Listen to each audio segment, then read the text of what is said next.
Welcome, Pewter Report readers, viewers, and listeners to a brand new edition of the Pewter Report Podcast, energized by Celsius, and a happy Victory Monday to all watching this show. Happy Victory Monday, Bucs fans. We are going to recap once again the Bucs' 19-3 win over the Dallas Cowboys on Sunday Night Football. We had last night's podcast, but we're going to dig a little bit deeper in today's show. And of course, Todd Bowles spoke to the media today at 3 p.m. So still a lot to get into. I'm your host, Matt Matera. Joined with me is the face that runs the place at pewterreport.com, Scott Reynolds, SR. And Scott, how we feeling? The Bucs are 1-0. It's the first Victory Monday of what is hopefully many Victory Mondays and the occasional Fridays and the occasional Tuesday Victory days. Yeah, I'm looking a little rough. Boy, holy smokes. Well, listen, I was up late last night and I'm an old man. It's great Victory Monday. There's no doubt about it. It's better when I have some sleep. I'm rocking about 3 hours sleep. So no rest for the wicked, but hey, listen, I get to cover football for a living. So I'm not complaining. I'm not doing any, real job out there that's certainly going to require any pity for me. So please don't pity me.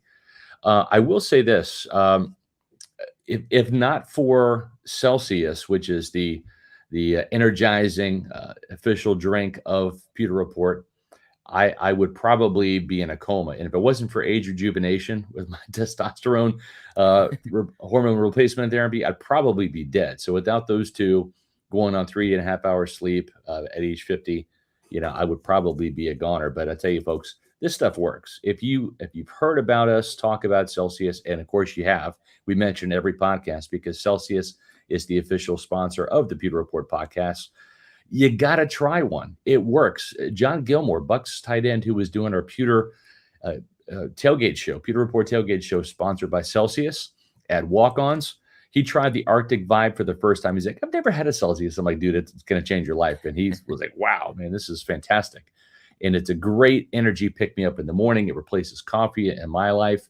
And before I go work out at the gym, which I'm not doing today because that would literally kill me, I have a Celsius. Why do I choose Celsius? For a couple reasons.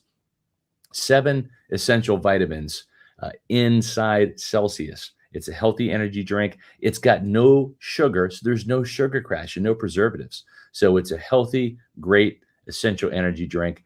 You can find them at your local health and fitness stores, grocery stores, convenience stores. Just go to Celsius.com, click on the store locator, put in your address, and you'll find out where you can grab some cans and try them. And once you find the flavors that you like, go on Amazon and buy them in bulk. Use the subscribe and save option. They ship them right to your door. It's the best and easiest way to get Celsius.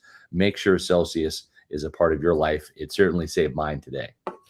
Hashtag Celsius Live Fit. Make sure you check one out sooner rather than later. Yeah. So, Scott, about an hour ago, we spoke to Todd Bowles. He addressed the media following the day after the game. And obviously everything that everyone wanted to know. And I saw a couple people in the comments, so that's why I want to get to it as well. Let's do it. The big question is Donovan Smith and Chris Godwin. They both left the game early last night. Donovan Smith with an elbow injury, Chris Godwin with a hamstring injury.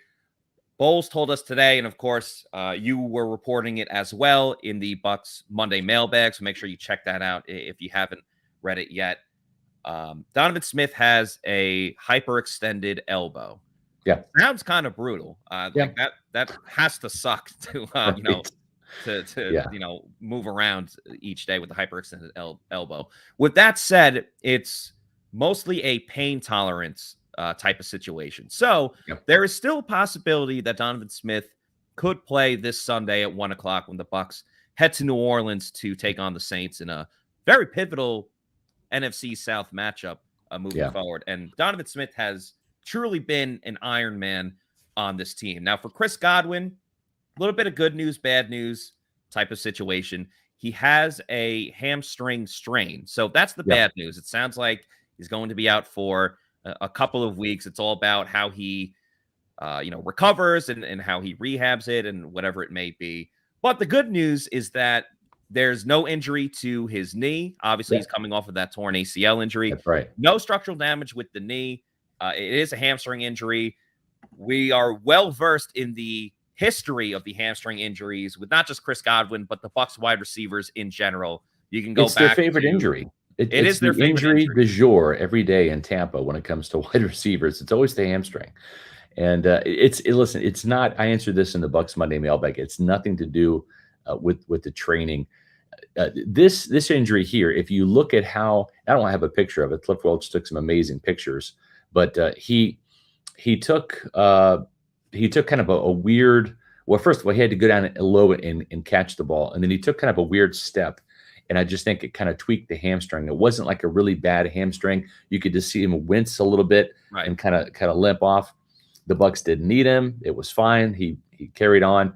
And I think he's going to be back sooner rather than later, probably not play this week.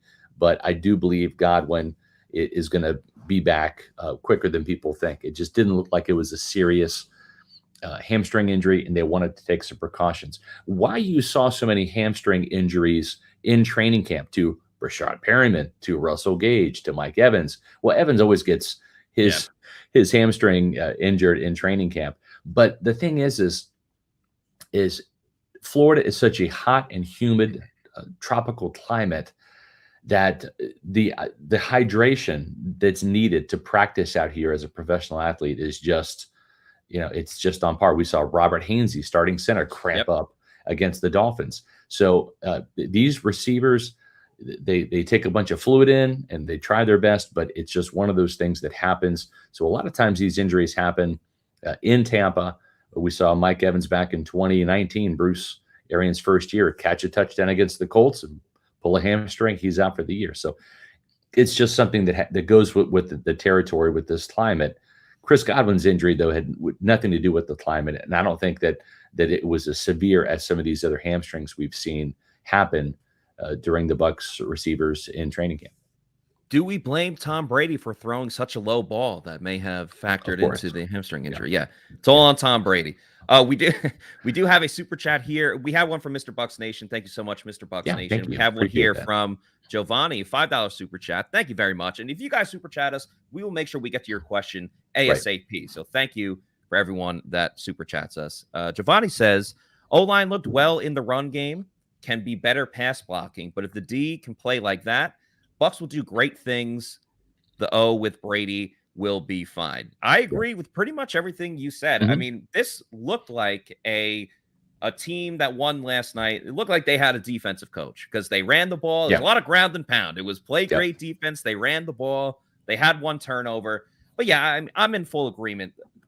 They played to the strengths of their weakest offensive lineman, if that makes sense, which was Luke Gedeke. He's much better as a run blocker. And as you pointed out, Scott, on yesterday's show in Pewter Report's group chat, like they ran the ball the majority of the time to the left side behind this rookie left guard that you never know when you put in a rookie, especially an offensive lineman, when you have to protect the quarterback. Like that's a big coin flip right there. That's a big risk. And Josh Wells, who played all of the second half after, Donovan Smith got injured in the first half. So you're talking about two, I don't want to say unreliable, because Wells has experience of playing in key moments, but two guys where it's like, okay, would you rather go with Tristan Wirfs and Shaq Mason or Luke Gedeke and Josh Wells? I think most of the time you would say Wirfs and Mason, but no, they went to the left side.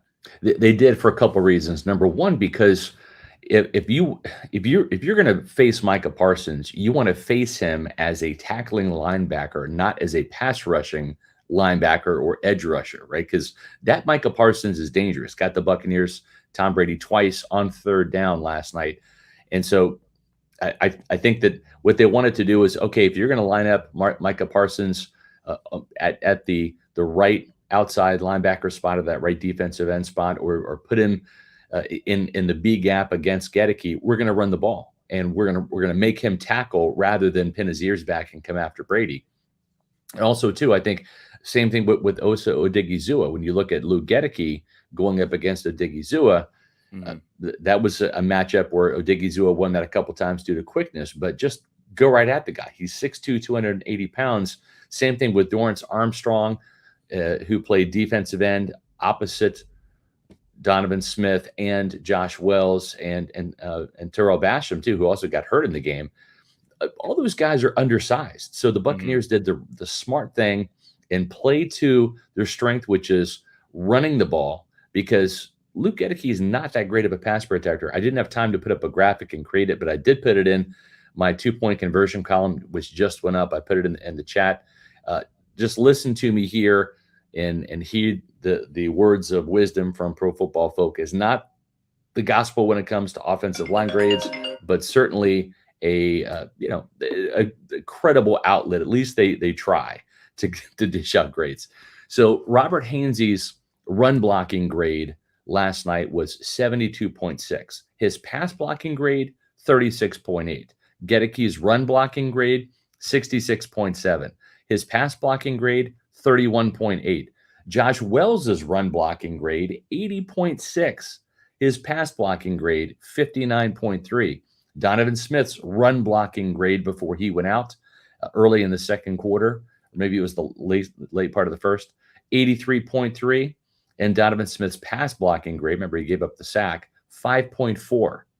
So just based upon those statistics, are you upset that Tom Brady didn't throw for 350 yards and sprayed around the yard, throwing the ball 50 times? Well, that's dumb. I mean, I'm sorry if you have Brady on your fantasy football team. I do too, but I also had Josh Allen, so I'm fine. Because I played Underdog Fantasy's best ball, so I get Josh Allen's numbers, not Tom Brady's. But my point is this: Todd Bowles is ushering in a new type of system. It's called Bowles ball. It's very similar to Dungy ball, and it might bore the hell out of you, but it's going to win some games because he's playing to the Bucs' strengths, as Matt pointed out, running the ball, using Leonard Fournette, and then using some play action, systematically using Brady and these wide receivers that he has at his disposal, but not subjecting Brady to the hits and the sacks that he would have received had he dropped back 50 times and another 13 more pass attempts. It might have resulted in a couple sacks and hits and Brady, maybe a fumble. So I appreciate the game plan. I think it was winning football. It reminded me a lot of Dungy ball back in the 1990s with Tony Dungy.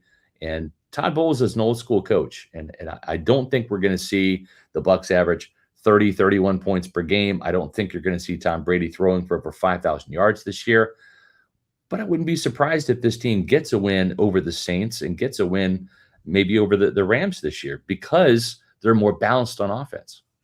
If the Bucs continue to just keep dropping back and passing the ball a la a and playing good defense, by the way. That's yes, a big component.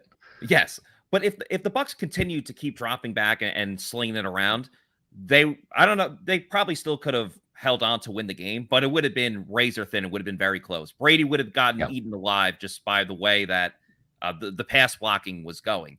And, what if I told you the Bucs were going to win last night by 2 touchdowns? Would you sign up for that? Yeah, absolutely. But you wouldn't think in your head like, oh, it would be 19-3 and you'd win by 16 points. You would have thought, oh, okay, the Bucs probably won 31-14 or something like that. And you mentioned like Dungy ball and obviously and actually, hold on. Matthew Sams brings up a good point. Dungy ball was no quarterback. That's what I want to. This isn't Dungy ball. This is Bowles ball. This is same type of thing. Run the ball and play great defense. Oh, but you have the best quarterback in the league too. So that's what I want to say. And obviously, you covered the Bucs for way longer than I did. But I think when the Bucs, when their defense was at their best, and obviously they had multiple Hall of Famers and Rondé Barber, who should be a Hall of Famer. It was still always the defense had to carry not just a game, but like the season for the Bucs because they never really had that offense that could really get it going. That's not the case with this team. Did the offense move the ball down the field? We talked about this a little bit on last night's show, and I would recommend everyone, if you haven't watched it or listened to it yet, please go out and do so. The Bucs and I'll tell you why, Matt, because not only did we do the podcast into the 1:00 hour at Eastern time last night, we had about 5,000 people join us too, which was fantastic. Yeah, but really, it was actually the best podcast we've ever done at Pewter Report. It was, and we're actually going to top it today. So congratulations to everyone that is watching and listening. I feel to this. Pretty good about it. You're witnessing history today at 4:16 on a Monday, and at 4:20 we're having roll call today, man. Yeah, tell us where you're at, Pewter people. We got great fans all over the place. That's coming up in 4 minutes, so be ready. Tell us where you are watching from. But yeah, the final point that I just wanted to make was this isn't like the old Bucs. You still have the great defense, and I think they are going to be a top 5 defense this year. But the offense is still going to score. They're just going to score in different ways. Will there be a game this year where Brady does have to chuck it around, maybe 50 passing attempts, 51? Yeah, but they can do that. They have the firepower to go out and do that. That doesn't have to be the game plan literally every single time. Styles make fights, I was shout out Michael. I'm sorry. I'm delirious. As long as you're having fun, that's great. We're gonna have some fun today. We are, and the thing is, in about 20 minutes, I gotta wait till later in the show, because if I start drinking this IPA right now from Pirate Republic, this Take No Quarter IPA, I'm literally going to die. It probably will be the most watched podcast we've ever done, because Scott Reynolds is going to die today. Not that this is bad. It's just that I'm like, this is, I think, 7.4%, and I'm very tired. So, but we're going to give it a go. We're going to see. Maybe I'll die live on the show. Although we do have a company rule, no dying during football season. So yeah, I mean, I want you to stay alive. I very much want you to stay alive. The views. Don't want to be publisher, Matt? Come on, now it's fine. The views. I think we might get like our highest viewed show of all time. That's true. We just have a heart attack, but no, this is actually good stuff. I'm not saying this is going to kill you. This is actually going to make me feel really good. It's just I might be having so much fun, I might pass out, and then who knows? So we'll see. But listen, speaking of fun, we had a lot of fun doing Pewter Report's tailgate show. That's the Celsius Pewter Report tailgate show. Presented by Age Rejuvenation, live at Walk-Ons, and we're going to be doing it again this Sunday, and it's going to be at the Midtown location. That's the Midtown Walk-Ons, 2 hours prior to kickoff. So this Sunday show, with kickoff being 1 o'clock, we're going to be live at Walk-Ons. Myself, JC Allen, maybe Bailey Adams will show up if he gets back from Dallas in time, and former Bucs tight end John Gilmore. We're going to be there doing everything Bucs and Saints related prior to kickoff, and at 11 o'clock, that's when the show starts. And then at 1 o'clock, that's when Matt Matera and Casey Hudson take over. Pewter Game Day, live in-game analysis.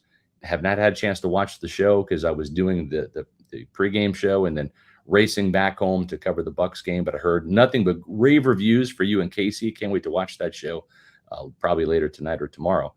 But make sure that you're watching it here on Pewter Report TV. We're closing in on 9,300 subscribers to our YouTube channel, Pewter Report TV. Make sure that you are subscribed to Pewter Report TV. We want to see that number grow to 10,000. We're well on our way. So we greatly appreciate you Pewter people for that. And speaking of Pewter people, Matt, we always do this thing on Mondays, and we like to do it on Victory Mondays because we even have more of a full house, I think, because Buccaneer fans like to party, especially when their team wins, and why wouldn't they? But we do this thing called Roll Call. Roll Call. Tell us where you're at, Pewter people. We have awesome fans watching all over the country and even out of the country too. So whether you're watching from Tampa, the state of Florida, over on the west coast of the United States, or whether you're watching from Brazil, China, Finland, England, Germany, whatever it may be, please tell us where you're watching from. We'll put it up on the screen. Matt's going to do that. I'm going to tell you about my weekend on my bookie, which was absolutely horrific, if not for two teams. One of those teams was the Buccaneers, because I threw down 20 large on your Tampa Bay Buccaneers last night, and I won. And the other team that I won on my bookie that really came through for me, and I mean, it was a bloodbath, folks. It was not pretty. It wasn't my bookie's fault. It was my fault for making the bad picks.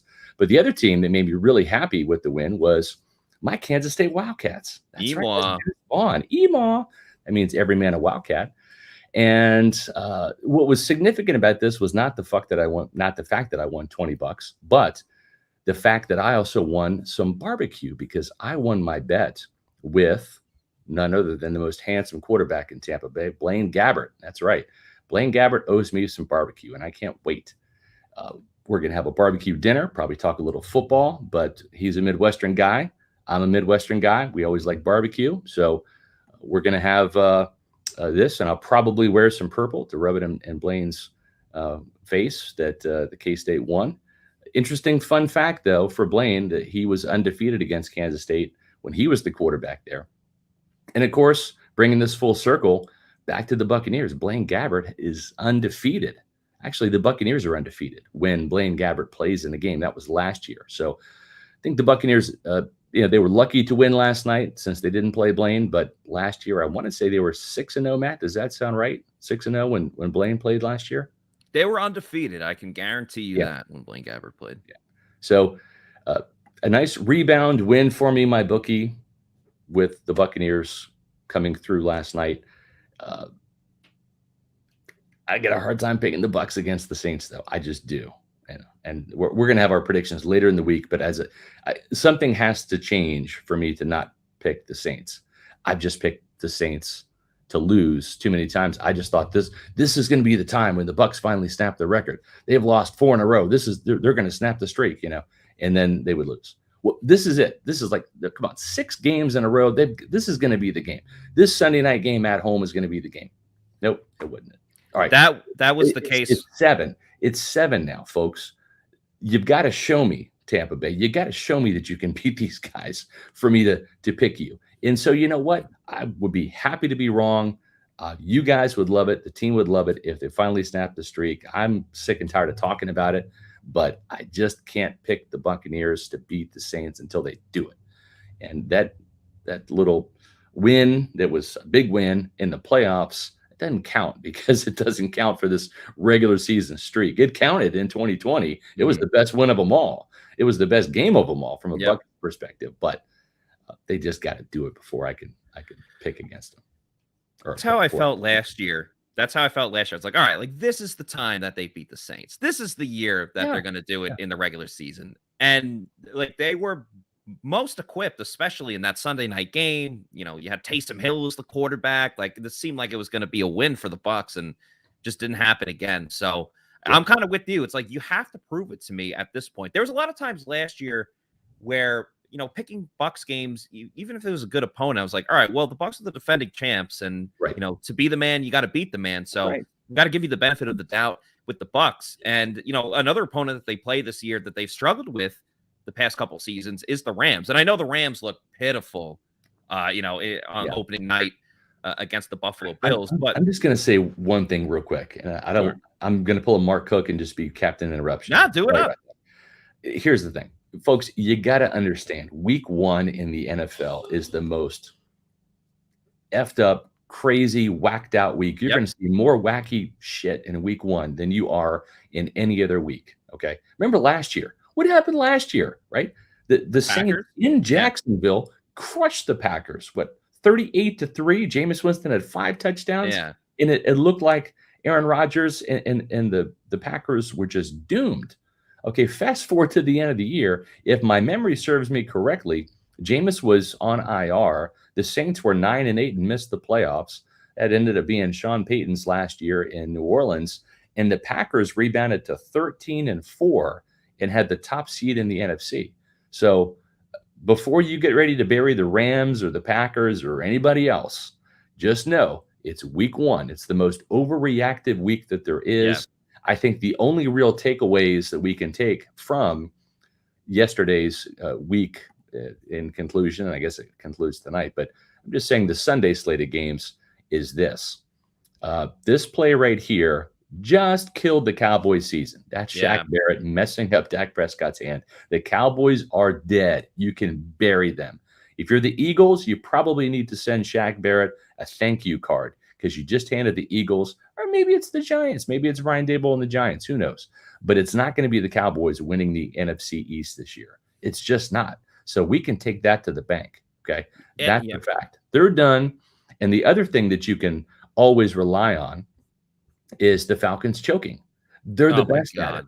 They're the absolute best. There's no other team that chokes better than the Atlanta Falcons. If you had a Super Bowl for choking, you would just hand them the trophy. Right. There wouldn't even be a game. It would be the Atlanta Falcons trophy for choking. Yeah. I mean, they would actually engrave their name on it. That's how good they are at losing football games. I thought the Buccaneers during the Raheem Morris, Greg Schiano, Lovie Smith, Dirk Cutter decade of losing was bad, and I thought that the Buccaneers were getting really, really good at giving games away. No, they got nothing on the Falcons. Nothing. I mean, the Falcons lose meaningless games choking them away. They lose, games that do have some meaning, like the Saints game in week 1 in your nest, right? And then, of course, they lose the most consequential games, like the Super Bowl, allowing Tom Brady to come back. Yeah, choke Atlanta Falcons. That's right. I call them the Mylanta Falcons because the Buccaneer fans, they had their share of antacids during that awful stretch of football we witnessed in the 2000s. But I mean, Atlanta is just Mylanta, baby. Like, you need some antacids. They must serve that at the stadium. Like, get your beer, get your Mylanta. I don't know, man. It's comical, but it's also predictable with the Falcons. Scott, it's wild too, because like before Atlanta made the Super Bowl years ago with the 28-3, they had a reputation for like Matt Ryan would lead them with like 30 seconds left and they'd come back and hit like game-winning field goals and things like that. And then as soon as the 28-3 thing happened, it's just choke city nonstop. I knew that game was done when the Saints didn't even get the ball back yet before they scored the touchdown and did not get the two. Or no, it was after they scored the touchdown, but they didn't get the 2-point conversion. Yeah. But the Falcons had the ball, I think it was like 3rd and 1. And Mariota took the snap under center. They were at about like midfield. You knew right there. He just fumbled the snap, recovered, could not get the first down. And then the Saints get the ball. And what was it? The first play, Jameis chucks it down the left side of the field. There was like 2 Falcons in coverage. Jarvis Landry. Well, the one cornerback was just like, I think I'm going to let Jarvis Landry run by me. Oh, wait, Jarvis Landry ran by me. I've got to go cover him. It was awful. I mean, it was predictable because once Mariota did what, the Falcons do, which is choke, you just knew that this was going to be over. And the most astonishing thing is Jameis Winston finally beats Marcus Mariota. I know. It didn't look like it was going to happen for 3 quarters, but it did. I was going to say it was the Jameis Mariota game that everyone's been looking for. I think that's Jameis's first win against Mariota because he lost to him in college, and then obviously everyone remembers the first game of both of their careers and the pick 6 by Jameis. The Bucs weren't Tennessee ready. I remember that game. Lovie Smith. Boy, what an absolute shit show that was. I will say this. Jameis Winston was, I mean, you want to talk about a crazy statistic. I don't have like access to ESPN stats and all of these stats services, but find me another quarterback whose tenure with the team began with a pick 6 on his first play and ended with a pick 6 on his last throw. I mean, find me another quarterback in the NFL history that's done that. Is there another quarterback that's done that on the same team where his tenure starts with a pick 6 on his first throw and ends on a pick 6? I don't know. I'm guessing home too. Probably made history there. Yeah, on home turf. Brett Favre didn't finish career with the Packers, but if I was going to guess, I'd be like, okay, maybe Brett Favre because But I know Brett Favre won multiple MVPs, won a Super Bowl, and is a Hall of Famer. Not exactly the same case with Jameis Winston. It will be interesting, and we'll talk about Bucs Saints later in the week. But it is interesting to wonder what type of Saints team that the Bucs will see because they did not look good at all in that first half, especially the offensive line. Yeah. But one thing they got going for them, and sure, like Jameis is Jameis. You never know what kind of Jameis that you're going to get. The Bucs will be facing better wide receivers next week than they did against the Cowboys. I mean, obviously you had CD Lamb, who's talented, but they shut him down, 2 catches, checked out of the game. But Michael Thomas came back. Obviously, we're looking forward to Carlton Davis against him because there's a lot of bad blood there. But like Chris Olave looked pretty good, in my opinion. Yeah. Landry still has a little gas left in the tank. Made that big catch, especially when he's wide open. I mean, he can catch the ball really well when he's wide open. And so, he did better than Christian Watson for the Packers. That's true. That's a fact. Yep. Shout out Matthew here. Thank you so much for the super chat. He says, "That's a great name, isn't it, Matt? Matthew, awesome, fantastic name. Can't argue against that." Can't argue against the numbers. New Orleans, then Green Bay, and Kansas City at home. We need 2 out of 3, and best loss would be to Kansas City out of the division and conference. Only 47 likes. Are you charging to hit? I don't understand that last part. No, I think what he's saying is we only have 47 likes. And listen, I agree with Matthew. We need more likes. So what we're going to do is we're going to put up a little reminder here for everybody to subscribe to the Pewter Report YouTube channel, which is Pewter Report TV. Hit the like button on all of our videos. What does that do, Matthew? It helps us with our algorithm. If you That's want right. more Tampa Bay Buccaneers content, it gets that out. It gets the Pewter Report TV, the YouTube channel, gets all of that content information out there. We put up a video a little bit earlier today, just a locker room roundup from a post game. Bailey Adams, of course, was in Dallas at the game. So there's some video of Devin White, Lavonte David, Tom Brady up at the podium too. So a lot of great stuff there. We have another video coming out after this podcast today on this day in Bucs history. We'll have that coming out each week. So stay tuned for what history the Bucs had on this day, September 12th, many, many years ago. So we're always going to be dropping a lot of content, whether it's from the Bucs facility, whether it's our insight here on the podcast, or other fun videos. You got to find out by liking and subscribing. That's right. Just gives you a heads up, a little head nod. Hey, some new content here, and helps more people find out about pewterreport.com. And of course, the Buccaneers, who will be competing for a Super Bowl this year. So a lot of great stuff there. Speaking of dropping content, boy, there was like a little bit of a Twitter war between Micah Parsons. Yes, let's get into Leonard Fournette, right? I mean, that was fantastic. Leonard Fournette, Lenny, what are you doing? You're rushing for 127 yards. You're throwing elbows and shoulders into Micah Parsons. What are you doing, Lenny? What are you doing, Leonard D? Cleaning Micah Parsons and making him cry about it on Twitter. Oh, my God. What are you doing, Leonard? He did cry, man. Holy smokes. And that was awesome, too, because it was a sick block, and then it was a sick catch by Julio Jones as well. So the overall play was awesome, as Nate here says, Truck Stick Lenny. Yeah, usually we talk about Truck Stick Lenny when has the ball and he's running over a defender. But in this case, he was pass blocking Truck Stick Lenny. And it was a phenomenal pass block at a fantastic moment, because that was on Julio Jones's big 48-yard catch down the field. Yeah. So I mean, it was a key block.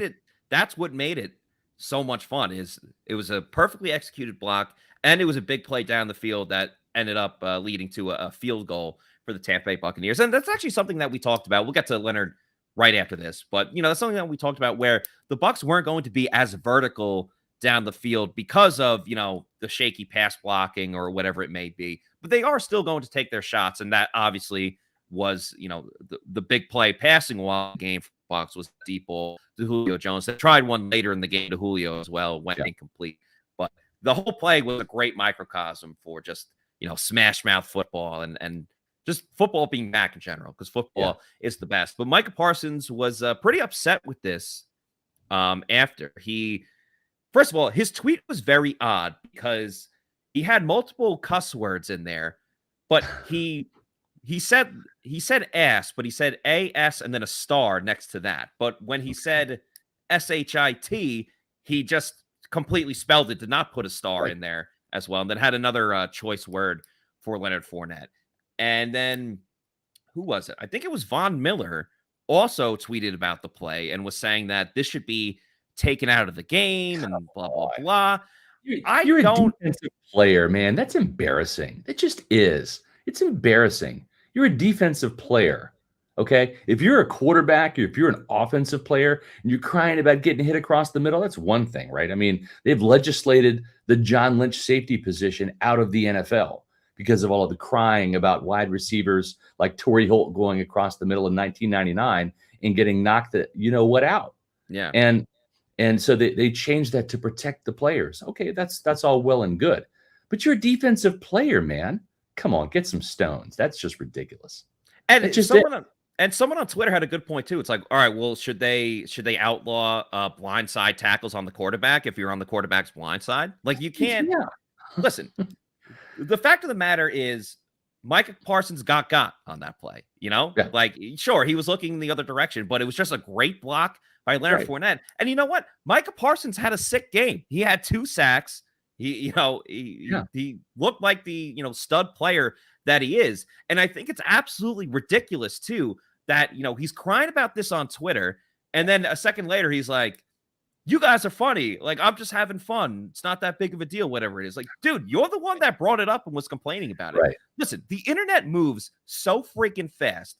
All right, everyone had their fun. That video got over 1 million views, so shout out to whoever put that on Twitter. 2 days from now, no one's going to be talking about that play again. That's right. They're going to be talking about how Micah Parsons did a great job getting to the quarterback. And if he starts sacking the quarterback again next week, that's all they're going to be talking about. It was one play, and it was great by Leonard Fournette. It was absolutely awesome. But to be crying about it after the fact, when your team got their ass kicked, and you know the defense to the Cowboys, they did everything that they could do. They only allowed 1 touchdown, so credit to the Cowboys defense. But you know, your season after 1 game looks like it's in the gutter, especially with the injury to Dak Prescott. It's like, dude, get over it and move on. Like, why are you complaining about it and then being like, nah, like I'm good. I'm just having fun. I'm just laughing. Like, no, clearly pick one. Either be pissed or not, but just pick one. Yeah, because he's like, watch the tape when we went 1-on-1. Watch the tape when we did that. All right. Relish in your 2 sacks and your L. I mean, you know, the good news for you, Mike, is you had 2 sacks. The bad news is you had an L. That's just how it is. What I liked about Leonard Fournette on that play was just his swashbuckling attitude, his devil may care shoulder blow into Micah Parsons. I think Parsons was pillaged on that play. Yeah. And it just reminded me of like if Leonard Fournette was here, I would give him this Pirate Republic. I'd just say, Lenny, you deserve this a hell of a lot more than I do. But I'm just going to tell you, folks, if you have yet to try Pirate Republic, you have to. We have had in the past other local brewing companies want to partner with Pewter Report, and the product just wasn't up to snuff. It just wasn't. And the folks at Pirate Republic, I've actually been there. I went with my wife, Ashley, to the Pirate Republic back in, I want to say 2018. We were actually in the Nassau, Bahamas. And now fast forward a couple years later, and Pirate Republic is the official beer of Pewter Report. And what I love about them is all 3 of these beers are home runs. The Long John Pilsner, the Golden Haze of Piracy, which is the Belgian wheat beer. You drop a orange slice in there, it just sets it right off. I am not an IPA fan. I think I've told you this before. I'll tell you again. The Take No Quarter IPA is actually dynamite. It does pack a punch. I said 7.4. It's actually 7.2. I get a little carried away. But this is their flagship IPA. If you're an IPA fan, you're probably going to love it.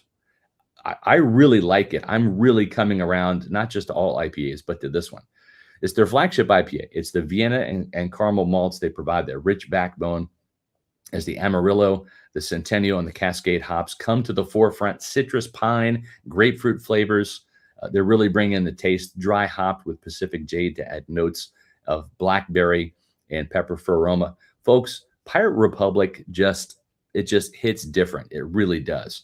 Live life on your own terms. Y'all are pirates, right? You follow a team that's nothing but pirates like Leonard Fournette. So why don't you drink a pirate beer and just come full circle? I'm going to do that right now. And I'm going to tell you where you can get Pirate Republic. You can get Pirate Republic, and we tweeted out a couple of local bar locations. We'll do that again. But if you want to buy them in 6-pack and 4-packs, you can get them at Total Wine and More, participating Total Wine and More's, ABC Liquors, Lucan's Liquors, and Party Liquors in the Tampa area. So it's absolutely fantastic, and it's late enough in the show right now. So if I pass out, Matt, you can handle the rest of it. But this is a damn good beer, and I'm going to partake this Victory Monday. I had a Long John Pilsner after the show yesterday. That's my personal favorite Pirate Republic. After the show? After the show, yeah. 1:30 in the morning? Yeah, I mean, I don't know. Yeah, why not? I was listen, I had a Celsius during the show. I knew I was going to be up. That's true. There you go. Yeah, it was a celebratory beer. You know, I thought we had some good shows. The Bucs won. We had some good content. I'm seeing. We have this. Lenny isn't drinking Pirate Republic. He's drinking Micah Parsons too. Great comment. Great comment. That's why we love the Pewter people. We love when you guys get involved with the chat. We love when you make us laugh on the show. I mean, Scott's been cracking up this whole time. So it's not hard either with me, especially right now. I'll say this: Cokeefed. I went back. That's what I want to get to next. Cokeefed. Went back and watched the tape today, and this guy had, I think, 15 or 16 plays. He accounted, by my count, for 62 yards rushing. Yeah. And every time here's the only problem. Every time he was in, and the Saints, I guarantee you, Dennis Allen's going to be looking at this saying, okay, every time 41's in the game, they're going to run the ball. So it is a tell. They got to do something to kind of break that tendency in week 2. And I almost wonder if Byron Leftwich wasn't setting up Dennis Allen a little bit. Right. And and going, oh, we're going to go base personnel, right? And we're going to have Keefe in there blocking. They're going to run the ball, and they're going to do that. I mean, trust me, Keefe is a hell of a lead blocker.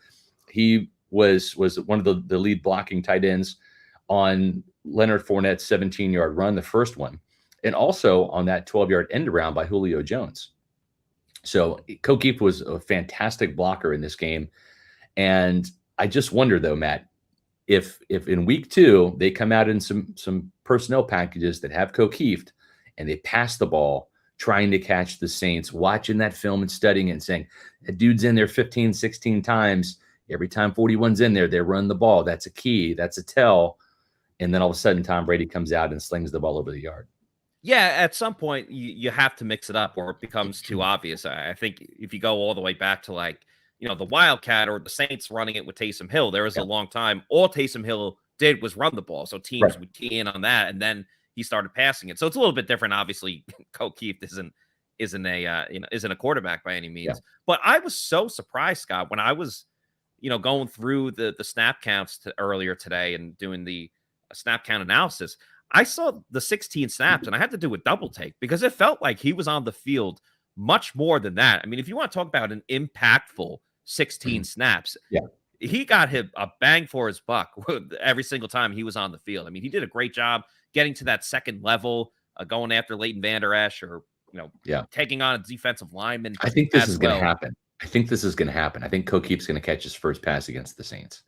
What I think is going to happen is I think you're going to see play action and Keefe's going to go out like he's like, and they use him not just in a fullback like in an I formation, but like off. They line him up on the line of scrimmage. They had a lot of 3 tight end sets with Keefe as the first tight end next to inside the offensive tackle. Yeah. And then Cade Otton and Cam Brate. So they'll put him pretty much everywhere. I would love to see first and goal from the 1 yard line, play action. And Keefe goes to the outside to the flat and catches a touchdown there. And I'll tell you what, Cade Otton too, man. We talked about this last night. It bears repeating. Not just the great blocks he threw in an offense. The dude made 2 special teams tackles. Yes. Both he and KJ Britt had 2 special teams tackles. And for Jake Camarda to go out there in his first game, kick a 63-yarder on the 3rd attempt because the first 2 didn't count. Then he goes out and nails 2 inside the 20. Cavante Turpin has 1 punt return for 3 yards and then averaged 19 yards on 3 kick returns. That's winning football, man. That's, that was a huge thing. I mean, when Todd Bowles, who, I think he's like Billy from Predator, remember that movie? Is that too old for you? I remember watching Alien vs. Predator, but that's the chopper, right? Billy is the Indian, I ain't afraid of no man, So Todd Bowles is like he's not afraid of anybody. He just isn't. But he said he was afraid of this return guy, Cavante Turpin, and why not? He's a hell of a return guy. But the Bucs special teams, I mean, Keith Armstrong redeemed himself, right? He did. Holy smokes. That was maybe the biggest surprise of the game was the coverage in general. One last thing on Cade Otton. I thought he got better as the game went on, too. Yes. Obviously, we're just talking about as a blocker. Early on, he struggled a little bit. I mean, one of them, he was asked to block Lawrence and struggled with that. But, a lot of offensive players would struggle with that type of task. Yeah. Where, he got either pushed back or it was more of like a stalemate, but he got better as the game on, which I think is very important. And one of the funny things about the Camarda punt, obviously the first one went off the scoreboard. I was watching the replay again today. I didn't notice it the first time when I was on the live stream, but when they showed the replay of the ball hitting the scoreboard, come on, he's not that bad. Just at its peak. What's up? Keyshawn Vaughn's not that bad. I mean, that's a hell of a comment, but I had to put that. He's not that bad. He's not that bad. He actually had a really good preseason. It just they like Rachaad White and he had the huge run last year against the Panthers too. Like he showed something. Like Guantanamo Bay. Oh my gosh! Wow. All right. Yeah, that's a rough one. It is rough. Yeah. This guy's throwing. Scott, I will say this guy is throwing a lot of shade at Keyshawn Vaughn. He is. I don't know if that's necessarily fair, but if you want shade and privacy in your own home, I think you should be. No, I don't think. I know you should be going to Florida Lanai Curtains. I think you're damn right, Matthew. I'll tell you what. Listen, I have Florida lanai curtains at my house, and it's something I should have done years ago. I just kicking myself for not doing it years before. And the reason why is because it's a great investment. We live in Florida because of the warm weather, and you always get complaints about all these Florida homes. They're built right on top of each other. I don't live in a mansion where I've got all this property and yard. I mean, I live in a community like most people do, and you got your neighbors, within earshot, right? And if you want some privacy, whether it's for your pool, whether it's for your screened-in enclosure, your lanai, the folks at Florida Lanai Curtains can absolutely help you. And sometimes you just want some shade. We love the Florida sun. We love getting the suntans and being out in the warm weather. Sometimes, though, it can be a little too hot and overbearing. And that's where Florida Lanai Curtains also comes in, because they can solve both these problems, the heat and your nosy neighbors, with the Privacy on Demand patented outdoor privacy curtain system and their custom-made screen enclosure shade sails. Their flexible installation options and high-quality products give you privacy and shade just where you need it. Privacy on Demand. The outdoor curtains are made from the well-known Sunbrella brand of marine canvas, and that's what sold me. I actually had them come out and do a free in-home estimate, and they actually brought the fabric out, and they said, see how thick and durable this is? This is going to hold up to the Florida thunderstorms. It's going to hold up to the Florida sun, and it comes with a 10-year fade-free warranty, and it's available in over 100 colors to match your outdoor space in your house. And they're unique shade sails, which I don't have those. I really didn't need those, but I do have the curtains. But if you really are looking for some shade, maybe you've got some sensitivity to the sun, or maybe you're getting up there and you've already had enough sun in your life. Well, Sola Mesh is the product that they use. It comes with a 10-year warranty against degradation, and they're built to give you the shade and UV protection for years to come. If you want or need privacy or shade, you want more freedom to enjoy your screened-in lanai, your pool, your outdoor space, visit Florida Lanai Curtains website at lanaiCurtains.com. I implore you to do that, because you're going to find out they've got some amazing custom products that they can install for you, and you can do your own hassle-free instant online estimate. It's a great investment. Call 813-337-2511 to schedule a free in-home consultation. That's Florida Lanai Curtains at lanaiCurtains.com. I'll tell you this right now. I'm going to be perfectly candid with you. They're not the cheapest thing for your home, but they're a great investment. I actually hadn't come out, and I waited about 3 months, and I thought about it, and I got the tax return, and I said, okay, I'm going to do this. And I've absolutely loved it. It's a quality product, and it's added value to my home, and I just can't recommend it enough. Florida Lanai Curtains. Yeah, make sure you check that out. We got another super chat here from Marquise Davis. Thank you very much for the $5 super chat. He says, how do you guys feel about the tight end production when it comes to receiving? Cam Brate dropping passes last night, and I was just shaking my head. Cam Brate. Listen, there's no replacing Rob Gronkowski. That goes without saying. And I think from what we saw, like, Cam Brate still has potential as a receiver. I'm not going to throw him to the wayside because he had one bad game and he had one drop. Yeah, we like Cam. Friend of the program. Been on the podcast before. I think, and Todd Bowles has talked about this too, where because you're not going to replace Gronk with just one singular player, I think that's why they built up the wide receiver room so much. Yeah. That's why you have Russell Gage and Julio Jones. And I understand Russell Gage didn't really do much in last game, but there's 16 more games for him to do that, especially with Chris Godwin going to miss, probably the next 3 or 4, whatever it may be. Yeah. So I think they're really going to combat the tight end production with just either going 4 wide or just relying a lot more on the receivers in general with Julio Jones and Russell Gage, and what you're going to get with Mike Evans. And they'll sprinkle in the tight end here and there, whether it's Cam Brate making a key third down catch. And that's why you have, Lombardi Lenny, who's a great receiving running back, 69 receptions last year. I think that was 3rd in the NFL. And Rachaad White, I think you're going to see more of an impact as a receiver than a runner. So it's not necessarily about it's about replacing the production, but it doesn't have to be production specifically from the tight end position. They'll get it done in different ways. And again, also, when you run the ball for over 150 yards, that's one way to keep moving the ball down the field and getting help from the tight ends just from blocking and not receiving. But your question, of course, was about receiving.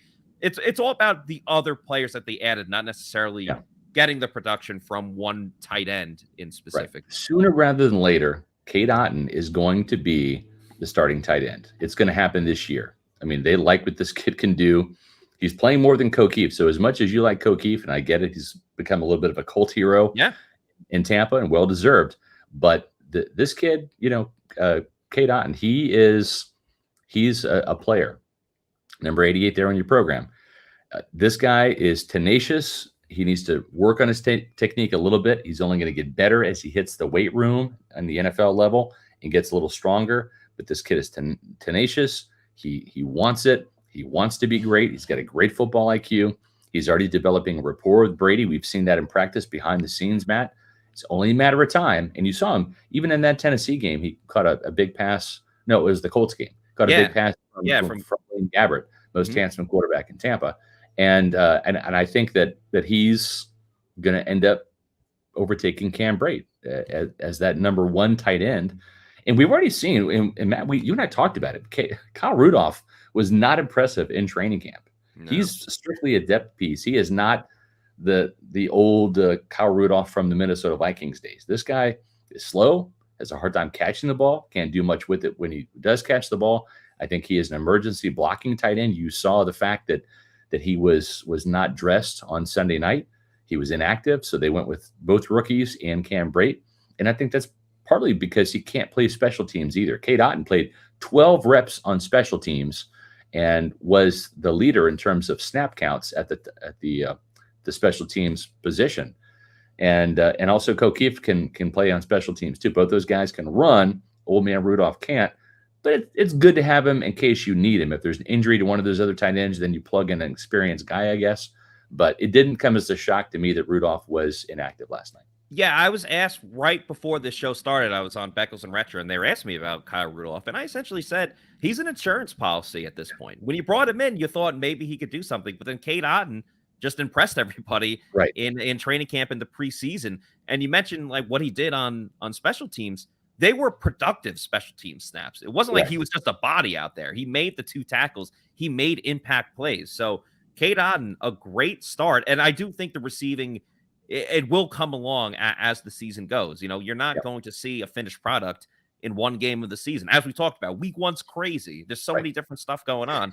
Sure, you didn't get a lot of production receiving from the tight ends, but that doesn't mean that they had an impact on the game. I mean, this whole show has pretty much been about the tight ends, and deservingly so. Yeah, we like tight ends, Matt. We do. I will say this. When you're talking about next week and the Saints, you got to make sure that you tune into the Pewter Report Tailgate Show right here on Pewter Report TV on our YouTube channel. And you can also watch us on Facebook and Twitter and all those other great places. But this is the Celsius Pewter Report Tailgate Show presented by Age Rejuvenation live at Walk-Ons in Midtown, folks. If you're not sure where Walk-Ons in Midtown is, we're going to throw up this little graphic here. Ooh, look at that chicken sandwich. It looks pretty good, right? Very nice. I'm going to have some fantastic food at the Walk-Ons in Midtown. It's their new location right down the street from the stadium, but there's no Bucs game at home. That's in New Orleans next week. But you can come hang out with me and JC and ex-Bucs tight end John Gilmore, who has joined the Pewter Report staff on game days. There's John right there. He was a blocking tight end under the John Gruden and Raheem Morris years, and replaced Anthony Becht in that role. So John's a great guy. Come out and say hello to all of us. We'd love to see you guys. They've got some great drink specials at Walk-Ons. But more importantly, after the Pewter Report Tailgate Show, which starts at 11 a.m. on Sunday, you can tune in and stay tuned to Pewter Game Day with Matt Matera and Casey Hudson. That's live in-game analysis starting at 1 o'clock. So it's a fantastic way to start your day. All things Buccaneer. You don't have to worry about watching any of the network shows, waiting for that 5 minutes where they discuss the Buccaneers. We talk Buccaneer football for about 2 hours prior to kickoff. It's a great place. Nobody knows the Bucs better than the Pewter Report staff. I make sure of that. But it's fantastic. And we love you, Pewter people. I tell you what, Pewter Report fans and readers and watchers and viewers and whatever you are, you guys are absolutely awesome. Your comments, your questions are bar none. You're some of the most educated fans out there.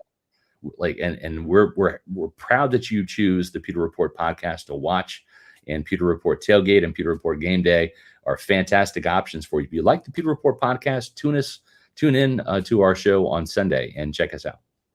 Yes, please do. Please do. Because it was an awesome time on Sunday. Scott, you and JC and John did an awesome job. And Casey and I had a lot of fun doing the game. And, the whole point why we're doing it too is we love interacting with the fans. And when we do the in-game analysis, we usually have it synced up on our TVs where it's about a play behind, because we want you guys to watch the game live. And then when Mike Evans makes a great touchdown catch, we want you guys to go, oh, that was awesome.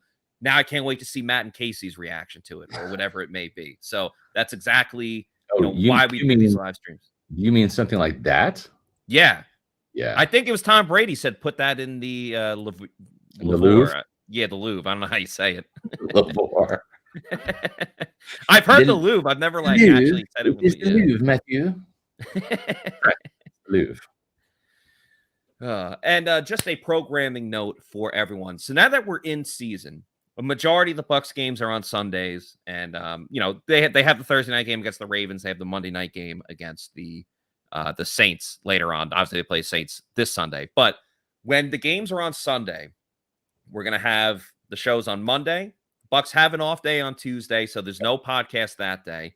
And we'll have shows Wednesday and Thursday, and then of course Sunday with the tailgate show and the Pewter game day. So the schedule is Monday, Wednesday, Thursday, and Sunday. So put that on your calendars, making sure that you check us out. We're usually at 4:00 unless there's random different changes, but we're normally at 4:00 except for the game day show and the tailgate show and the game day stream. So make sure you check that all out. And before we go, Scott, I think we should tell the good people, the Pewter people, about age rejuvenation. As we age, our hormones decrease, both for men and women. I was tired all the time, had no sex drive. I was groggy. I felt like I was 80 years old because everything hurt. I came to age rejuvenation because I was tired all the time. Bioidentical hormones has really made such an impact in people's lives. I actually enjoy shopping now. Got all my energy back. Mind is sharp. I feel like I'm 18 again. It was perfect for me. Get with age rejuvenation. Do it now. Don't wait. Call Age Rejuvenation today. Folks, every bit of that is true. Even the woman who says she loves shopping now, that's true. You know it. That's the case. But I'll just say this. I started age rejuvenation about a month ago, and it takes about 2 or 3 weeks for the pellets to kick in. They give you these testosterone therapy pellets, and it took a couple weeks to work. That's normal, but boy, I'm feeling it now. That's why I'm actually awake and alive doing the show with you, because otherwise I would be dead. It's like I'm sleeping for 3 hours last night doing all this post-game coverage. But I'll just say this. If you want to feel better, go to Age Rejuvenation. You can lose weight, feel great, have better sex. You might have seen Age Rejuvenation as the new sponsor of my SR's Fab 5 column on pewterreport.com. Well, I'm a new Age Rejuvenation customer too. And thankfully, I don't have any issues in the bedroom, but I did turn 50 this year, and energy has become a problem, just like you heard from those testimonials. It's true. Turns out I've got low testosterone, like most men in their 40s and 50s, in 60s and 70s. It's just nature, fellas. It happens to just about everybody. Low testosterone affects everything from weight loss to energy to stamina. But now there's a way to fight it, and that's what I did with testosterone therapy. I have more energy now. That's the thing I noticed. I also noticed I'm sleeping better at night. I was having awful sleep for the last 2 years, and I couldn't figure it out. And it turns out it's related to your hormones. So I'm sleeping better than I have in years, just after 1 month. Visit agerejuvenation.com, folks. Don't wait. Age Rejuvenation's got 5 Tampa Bay area locations to serve you. Lose weight, feel great, have better sex with Age Rejuvenation. Well, congratulations, Scott. You made it through the entire show. I did. You kept it going. And I've made it through half a can of the Pirate Republic Take 1/4 IPA. There you go. So now that we're wrapping up, make sure you go out and get a Pirate Republic or Celsius energy drink, whatever you enjoy the most. Make sure you check that out. And so just want to thank everyone for watching the show and listening. For Scott Reynolds, I'm Matt Matera saying thank you, everybody, and we'll see you on Wednesday for another edition of the Pewter Report Podcast. Out. It's going to be the best one ever. Trust me.